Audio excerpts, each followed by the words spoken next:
নমস্কাৰ বন্ধু বান্ধৱীসকল, আপোনালোকক স্বাগতম জনাইছোঁ অসম ফিউচাৰ ইউটিউব চেনেললৈ। তো আছাম CAA BTech কোৰ্চৰ অনলাইন এপ্লাই ষ্টাৰ্ট হৈ গ'ল। আছাম ছায়েন্স এণ্ড টেকনলজি ইউনিভাৰ্চিটিৰ BTech কোৰ্চটোৰ 14 মাৰ্চৰ পৰা অনলাইন এপ্লাই ষ্টাৰ্ট হৈ গ'ল। তো এইটো ভিডিঅ'ত আজি আমি ইয়াৰে অনলাইন এপ্লাই কেনেকৈ কৰিব, কোনটো ৱেবছাইটত কৰিব, A to Z সকলোবিলাক ডিটেইলছ এইটো ভিডিঅ'ত জনাম। তো ভিডিঅ'টো আপোনালোকে সম্পূৰ্ণকৈ চাব।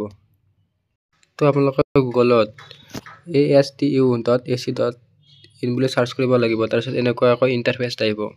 তাৰপিছত ইয়াতে আপোনালোকৰ CAA 2024 online application submission click here ইয়াতে ক্লিক কৰিব লাগিব। তো ইয়াতে ক্লিক কৰাৰ পিছত নতুন এটা পেজলৈ লৈ যাব। তাৰপিছত ইয়াতে আপোনালোকৰ এপ্লিকেশ্যন ফৰ্ম পাছৱৰ্ড দিয়া আছে। তাৰপিছত ৰেজিষ্ট্ৰেশ্যন নাও, লগইন নাও আৰু ফৰগট পাছৱৰ্ড এইখিনি দিয়া আছে। তো আপোনালোকে ইয়াৰ পৰা ইনফৰমেশ্যন ব্ৰাউচাৰখন ডাউনলোড দিব পাৰিব। তো ইয়াতে ইনষ্ট্ৰাকশ্যনবিলাক দিয়া আছে। তো ভিডিঅ'টো আগবঢ়াৰ আগতে আপোনালোকে যদি Assam polytechnic admission test Assam PET exam দিম বুলি ভাবি আছে, তেনেহ'লে আমাৰ এই ইবুকখন ল'ব পাৰে। এই ইবুকখন PDF ফৰ্মেটত আছে। তো এই বুকখনত পলিটেকনিক এণ্ট্ৰেন্স টেষ্টৰ সম্পূৰ্ণ চিলেবাছ আছে। ইয়াতে 1000তকৈ অধিক ছায়েন্স আৰু মেথছৰ MCQ টাইপ কুৱেশ্যন আছে। এইখন অসমীয়া মিডিয়ামৰ বাবে হয়। এইখনৰ প্ৰাইচ মাত্ৰ 69 টকা। তো ডিছপ্লে দিয়া হোৱাটছআপ নম্বৰটোত কণ্টেক্ট কৰিলে আপোনালোকে এই বুকখন পাই যাব। তো যিহেতু আমি প্ৰথমবাৰৰ বাবে ৰেজিষ্ট্ৰেশ্যন কৰিম, তো ইয়াতে ৰেজিষ্ট্ৰেশ্যন নাও ক্লিক কৰিব লাগিব। তো ৰেজিষ্ট্ৰেশ্যন নাওত ক্লিক কৰাৰ পিছত ইয়াতে প্ৰথমতে আপোনালোকৰ কেণ্ডিডেট নেম, তাৰপিছত mobile number, email address, password, তাৰপিছত কনফাৰ্ম পাছৱৰ্ড এটা দিব লাগিব। তো পাছৱৰ্ডটো মই ছাজেষ্ট কৰিম যে আপোনালোকৰ নেম @123 দিব। তাৰপিছত এনেকৈ আপোনালোকৰ টেক্সট মেছেজ বা ইয়াতে আপোনালোকৰ এপ্লিকেশ্যন নম্বৰটো আৰু পাছৱৰ্ডটো আহি যাব। তো আপোনালোকৰ ৰেজিষ্ট্ৰেশ্যন হোৱাৰ পিছত আপোনালোকৰ টেক্সট মেছেজত এটা এপ্লিকেশ্যন নম্বৰ আৰু পাছৱৰ্ড আহিব। আপুনি দিয়া পাছৱৰ্ডটো আহিব। তাৰপিছত ইয়াতে আপোনালোকৰ এপ্লিকেশ্যন নম্বৰটো আৰু পাছৱৰ্ডটো ভৰাই লগইন অপশ্যনত ক্লিক কৰিব লাগিব। আপোনালোকে পাছৱৰ্ডটো দিয়াৰ পিছত ইউ আৰ ছাকচেছফুলি লগইন বুলি আহিব। তাৰপিছত অ'কেত ক্লিক কৰিব লাগিব। তো লগইন কৰাৰ পিছত এনেকৈ ইয়াতে আহি যাব। তো ইয়াতে আপোনালোকৰ এপ্লিকেশ্যন নম্বৰটো, কেণ্ডিডেট নেম, ইমেইল এড্ৰেছ আৰু ফোন নম্বৰটো আহি যাব। তাৰপিছত ইয়াতে এপ্লিকেশ্যন ফৰ্মত ক্লিক কৰিব লাগিব। তো এপ্লাই কৰাৰ আগতে কিছুমান ইয়াতে জানিবলগীয়া তথ্য আছে। প্ৰথমতে আপোনালোকে ইয়াৰে যিবিলাক ইনফৰমেশ্যন আছে সেইখন ডাউনলোড কৰি ল'ব পাৰে। তাৰপিছত আপোনালোকৰ ফটো আৰু ছিগনেচাৰৰ চাইজ মেনশ্যন কৰি দিয়া আছে। তো আপোনালোকৰ ফটোগ্ৰাফৰ চাইজ 35 KB, মেক্সিমাম 35 KB আৰু মিনিমাম 20 KB থাকিব লাগিব। আৰু ছিগনেচাৰৰ চাইজটো মেক্সিমাম 30 KB আৰু মিনিমাম 15 KB থাকিব লাগিব।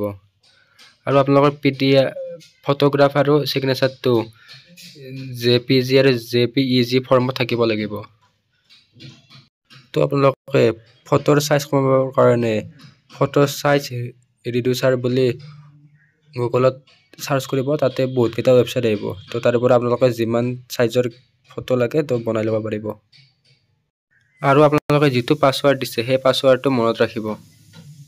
তো ইয়াতে 4 নম্বৰ পইণ্টত দিছে যে আপোনালোকে এপ্লাই কৰোঁতে কোনো document ASTU Assam science and technology ইউনিভাৰ্চিটিত অফিচত দিয়াৰ দৰকাৰ নাই।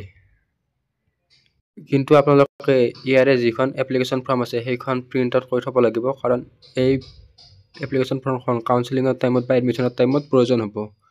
আৰু 2 নম্বৰটো হৈছে আপোনালোকে অনলাইন কৰোঁতে সাৱধানেৰে অনলাইন কৰিব। কাৰণ আপোনালোকে এবাৰ ফাইনেল ছাবমিট কৰাৰ পিছত ইয়াৰে এডিট কৰিব নোৱাৰে। যেতিয়ালৈকে ফাইনেল ছাবমিট নকৰে তেতিয়ালৈকে ইয়াৰে কিবা তথ্য ভুল হ'লে আপোনালোকে এইটো এডিট কৰিব পাৰিব। যেতিয়া ফাইনেল ছাবমিট কৰে তাৰপিছত ইয়াৰে কিবা ভুল হ'লে আপোনালোকে ছাবমিট কৰিব নোৱাৰে।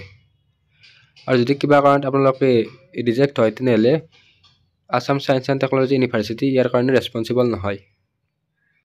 তো আপোনালোকে এপ্লিকেশ্যন ফৰ্মখন ফিল আপ কৰাৰ পিছত আপোনালোকে পে'মেণ্ট কৰিব লাগিব। তো তাৰপিছত আপোনালোকে এইবিলাক পঢ়ি লোৱাৰ পিছত নেক্সট অপশ্যনত ক্লিক কৰিব। তো নেক্সট অপশ্যনত ক্লিক কৰাৰ পিছত এনেকুৱাকৈ আহি যাব। তাৰপিছত ইয়াতে প্ৰগ্ৰামটো BTech প্ৰগ্ৰাম বুলি আছে। এইটো অট'মেটিকেলি BTech প্ৰগ্ৰাম হ'ব। তাৰপিছত ইয়াতে আপোনাৰ নামটো অট'মেটিকেলি আহি যাব।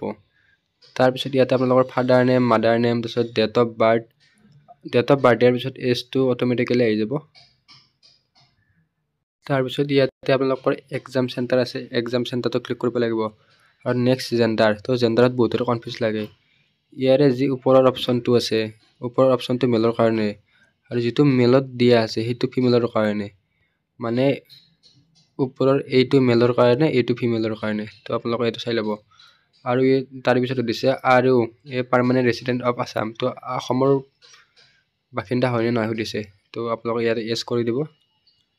তো নেক্সট ইয়াতে আপোনালোকৰ এড্ৰেছ ফৰ কমিউনিকেশ্যন, তো আপোনালোকৰ ইয়াতে এড্ৰেছখিনি দিব লাগিব। তো ইয়াতে যিখিনি ষ্টাৰ আছে সেইখিনি দিব।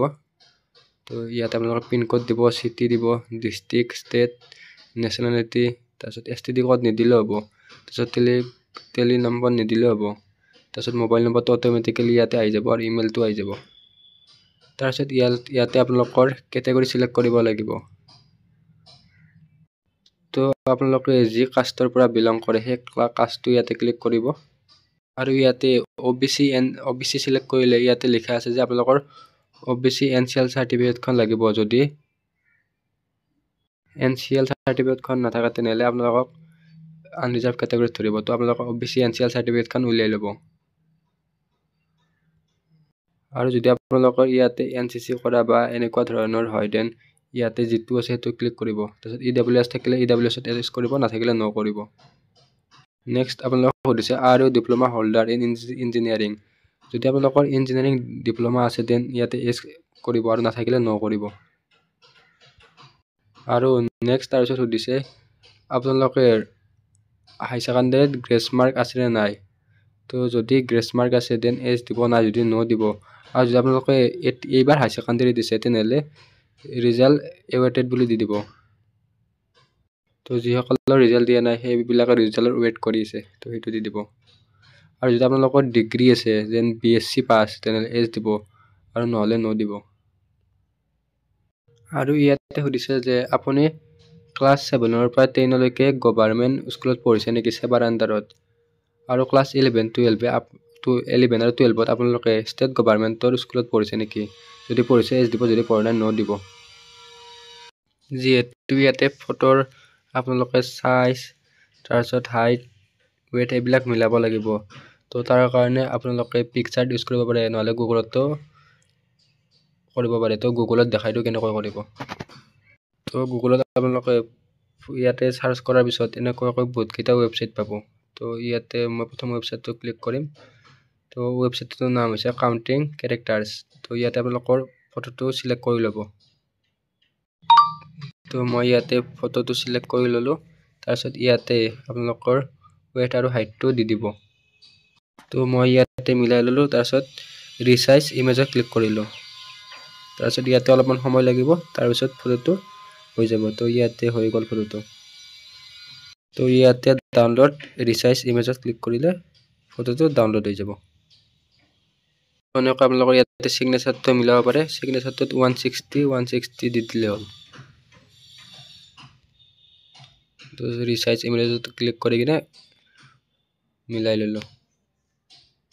তো ফটো আৰু ছিগনেচাৰটো এনেকৈ মিলাই ল'ব। ফটো আৰু ছিগনেচাৰ মিলাই লোৱাৰ পিছত আপোনালোকে ডিটেইলছখিনি ঠিকে আছে না চাই কিনে ইয়াতে আপোনালোকে আই ডিক্লেয়াৰত ক্লিক কৰি কিনে ছাবমিট কৰি দিব। তো ইয়াতে কেটেগৰীত আপোনালোকক এটা বস্তু দেখাই দিওঁ যে যদি আপোনালোকে অনলি OBC কেটেগৰীৰ পৰা হয় তেনেহ'লে অনলি OBC কেটেগৰী চিলেক্ট কৰিব।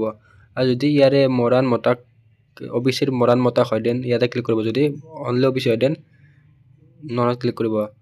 তাৰপিছত ইয়াতে যদি আপোনালোকে FFE তাৰপিছত NCC এইবিলাক নহয় তেনেহ'লে নোট ক্লিক কৰিব। তো ইয়াতে মোৰ এটা বস্তু দেখাইছে যে ফটো মাষ্ট বি ZPG আৰু ZPEG। তো মই যিটো ফটো হেৰি কৰিছোঁ সেইটো PNG দিছিলে। তো আপোনালোকে যদি PNG থাকে গুগলতে ZPGত কনভাৰ্ট কৰি ল'ব পাৰিব, JPGত। তাৰপিছত ইয়াতে আহিছে পাৰ্চনেল ডিটেইলছ ছেভ ছাকচেছফুলি, ইয়াতে অ'কে ক্লিক কৰা হ'ল। তাৰপিছত এনেকৈ আহি গ'ল। তাৰপিছত ইয়াতে ইডিট এপ্লিকেশ্যন ফৰ্ম বুলি আছে। তো আপোনালোকৰ যদি কিবা ভুল হৈছে এডিট কৰিব পাৰিব, কিন্তু ফাইনেল ছাবমিট কৰাৰ পিছত আপোনালোকে এপ্লিকেশ্যন ফৰ্মখন এডিট কৰিব নোৱাৰিব। তো আপোনালোকে এপ্লিকেশ্যন ফৰ্মখন ফিল আপ কৰাৰ পিছত আপোনালোকে অনলাইন পে'মেণ্ট এটা কৰিব লাগিব। তো ইয়াতে অনলাইন পে'মেণ্টত ক্লিক কৰিলোঁ। তাৰপিছত ইয়াতে অনলাইন পে'মেণ্টৰ ক্ষেত্ৰত পে'মেণ্ট কেটেগৰী, তো ইয়াতে CWE ফিজৰ কাৰণে পে'মেণ্ট কৰিছে। তাৰ পিছত ইয়াতে আপোনালোকৰ এপ্লিকেশ্যন নম্বৰটো দিব লাগিব। এপ্লিকেশ্যন নম্বৰটো দিয়াৰ পিছত আপোনালোকৰ ইয়াতে ডেট অফ বাৰ্থ দিব লাগিব। ডেট অফ বাৰ্থৰ পিছত কেণ্ডিডেটৰ নাম, তাৰপিছত ফাদাৰ নেম, তাৰপিছত মোবাইল নম্বৰ, তাৰপিছত ইমেইল এড্ৰেছ। আৰু ইয়াৰে ফিজটো এইবাৰ বাঢ়ি গ'ল, এইবাৰ 1100 টকা হ'ল। তো আপোনালোকে ইয়াৰে ফিজটো দি দিব আৰু যিবিলাক ষ্টাৰ মাৰ্ক আছে সেইবিলাক দিলে হ'ব। তাৰপিছত ইয়াতে আপোনালোকৰ ইণ্ডিভিজুৱেল চিলেক্ট কৰাই আছে। তাৰপিছত ইয়াতে আপোনালোকৰ নেম, ডেট অফ বাৰ্থ আৰু মোবাইল নম্বৰটো দিয়াৰ পিছত ইয়াতে আৰু ইমেইল এড্ৰেছটো দিব। তাৰপিছত I have read and agreed to this term ইয়াতে ক্লিক কৰিব। ইয়াৰে পে'মেণ্ট প্ৰচেছ 5টা প্ৰচেছত হ'ব। তো প্ৰথমতে আপোনালোকে চিলেক্ট পে'ত ক্লিক কৰিব। তাৰপিছত আপোনালোকৰ এণ্টাৰ পে'মেণ্ট ডিটেইলছত দিব লাগে। তাৰপিছত পে'মেণ্টটো ভেৰিফাইড হ'ব। তাৰপিছত পে'মেণ্টটো কমপ্লিট হ'ব। তাৰপিছত পে'মেণ্টৰ ৰিচিপ্টটো প্ৰিণ্ট আউট কৰিলে হৈ যাব। আৰু ইয়াতে আপোনালোকৰ কেপচাটো যেনেকৈ আছে এইটো এনেকৈ ফিল আপ কৰিব। তো ছেকেণ্ড ষ্টেপটোত আপোনালোকৰ ইয়াতে প্ৰথমতে যিবিলাক ডকুমেণ্ট ফিল আপ কৰিছিল সেইখিনি আহি যাব। তাৰপিছত ইয়াতে আপোনালোকৰ নেক্সট অপশ্যনত ক্লিক কৰিব লাগিব।